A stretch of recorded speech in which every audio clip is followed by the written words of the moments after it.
आधारभूत विषय योग भाग 19 स्थान श्रृंदरी। नमस्कार भैया बहनों, आज हम पंच कोशों के बारे में चर्चा करेंगे। हमारा शरीर है वह 5 कोशों से मिलकर बना होता है। 5 कोश कौन कौन से हैं? अन्नमय कोश, प्राणमय कोश, मनोमय कोश, विज्ञानमय कोश और आनंदमय कोश। इस प्रकार 5 कोश है। पंच कोशों से हमारा शरीर है वह बना होता है। और विद्या भारती के 5 आधारभूत विषय है, वे एक एक कोश को विकसित करने का काम करते हैं। पहला कोश है अन्नमय कोश। अन्नमय कोश के लिए शारीरिक शिक्षा। दूसरा है प्राणमय कोश। प्राणमय कोश के लिए योग शिक्षा। और तीसरा है मनोमय कोश। मनोमय कोश के लिए संगीत शिक्षा। और चौथा है विज्ञानमय कोश। विज्ञानमय कोश के लिए संस्कृत शिक्षा। और 5वां कोश है आनंदमय कोश। इसके लिए नैतिक एवं आध्यात्मिक शिक्षा। ऐसे विद्या भारती के 5 आधारभूत विषय हैं और पंच कोशों को विकसित करने का काम करते हैं। तो पहला है अन्नमय कोश। अन्नमय कोश यानी अन्नमय कोश है वो विकसित होता है शारीरिक शिक्षा से। यानी शरीर पुष्ट होता है अन्न खाने से। जैसा हम लेंगे अन्न वैसा बनेगा मन। तो अन्न शुद्ध और सात्विक लेना और प्रतिदिन हम शारीरिक करते हैं, उससे शरीर, हड्डियाँ, ये जो स्थूल ढांचा दिखता है ये मजबूत बनता है। तो मैं प्रतिदिन विद्या भारती का अनिवार्य 10 मिनट का शारीरिक करना, इसके साथ में प्रतिदिन अपने जीवन के लिए सूर्य नमस्कार ये करना है। दूसरा है प्राणमय कोश। तो प्राणमय कोश विकसित होता है योग से। अब प्रतिदिन योग करेंगे, प्राणायाम करेंगे प्रतिदिन, तो फिर हमारा प्राण नियंत्रित होगा। और कहते हैं भगवान ने हमें सांसें गिन करके दी है, तो हम प्राण को नियंत्रित करेंगे तो हमारी आयु लंबी होगी।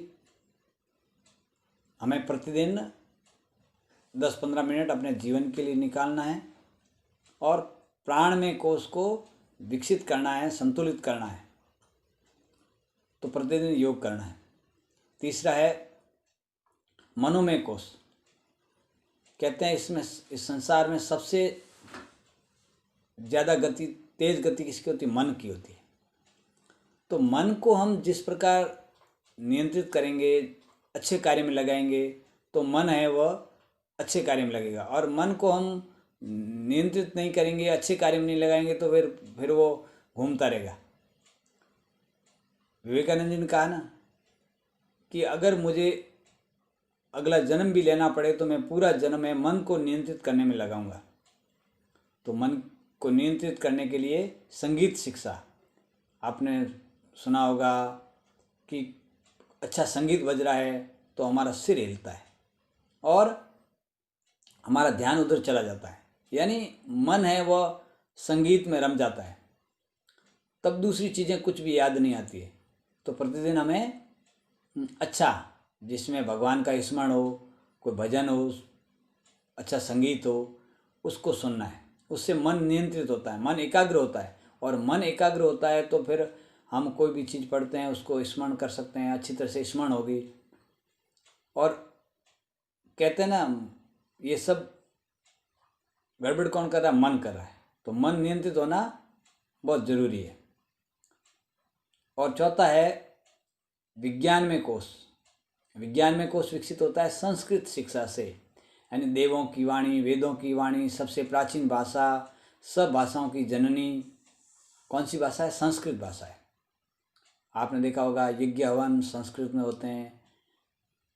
हर कोई काम, अच्छा काम होता है, मुहूर्त होता है तो संस्कृत में श्लोक बोलते हैं। यानी देवों की वाणी संस्कृत वाणी है। तो हम दूसरी भाषा बोलते हैं, वो देवता नहीं सुनते हैं। तो देवों की वाणी, वेदों की वाणी, सब प्राचीन, सबसे प्राचीन भाषा, सब भाषाओं की जननी संस्कृत है। तो संस्कृत को पढ़ना है अपने घर पे भी, और अधिकांश संस्कृत शब्दों का प्रयोग करना है, संस्कृत बोलनी है। और संस्कृत बोलेंगे तो हमारा दिमाग ज़्यादा विकसित होगा। आपने देखा होगा कभी वर्तमान में वैज्ञानिकों ने ऐसा शोध किया है कि कंप्यूटर के लिए सबसे उपयुक्त भाषा कौन सी भाषा? संस्कृत भाषा है। तो संस्कृत बोलना और दूसरों को भी उसके लिए प्रेरित करना, ये सभी भाषाओं का आधार है और संस्कृति का रक्षण है। तो संस्कृत से ही संस्कृति जुड़ी हुई है, इसलिए हमें संस्कृत अधिकतर बोलनी है और दूसरों को भी बोलने के लिए प्रेरित करना है। तो इससे हमारा विज्ञान में कोश है वो विकसित होगा, तर्क वितर्क की शक्ति बढ़ेगी। तो हमें संस्कृत शिक्षा की ओर ध्यान देना है। और 5वां कोश है आनंदमय कोश। आनंदमय कोश के लिए नैतिक एवं आध्यात्मिक शिक्षा। जब हम कोई अच्छा काम करेंगे हमें आनंद की अनुभूति होती है, या हम किसी की सहायता करते हैं तो हमें आनंद की अनुभूति होती है। तो दूसरे को परोपकार करना, दूसरे की भलाई करना, तो नैतिक एवं आध्यात्मिक शिक्षा। हम किसी को प्रणाम करते हैं, हमारा मंदिर में जाते हैं तो श्रद्धा से सिर झुक जाता है, तो इससे यानी आनंद आता है। तो आनंद में कोश विकसित होता है, नैतिक एवं आध्यात्मिक शिक्षा। अब हमारा आचरण कैसा है, हमारा व्यवहार कैसा है, उसके आधार पर है वो आनंदमय कोश की विकसित होता है। कहते हैं भांग धतूरा नान का उतर जाए प्रभात, नाम खुमारी नान का चढ़ी रहे दिन रात। यानी हरि भजन, ईश्वर का हम नाम लेंगे और उसके साथ में हम परोपकार के लिए, दूसरों की भलाई के लिए कोई न कोई अच्छा काम करेंगे और हमारा व्यवहार अच्छा होगा, तो हमें आनंद की अनुभूति होगी। और आनंद यानी ईश्वर के वहाँ 8 पहर आनंद है। तो जिसको आनंद की अनुभूति होती है ये वही मोक्ष है।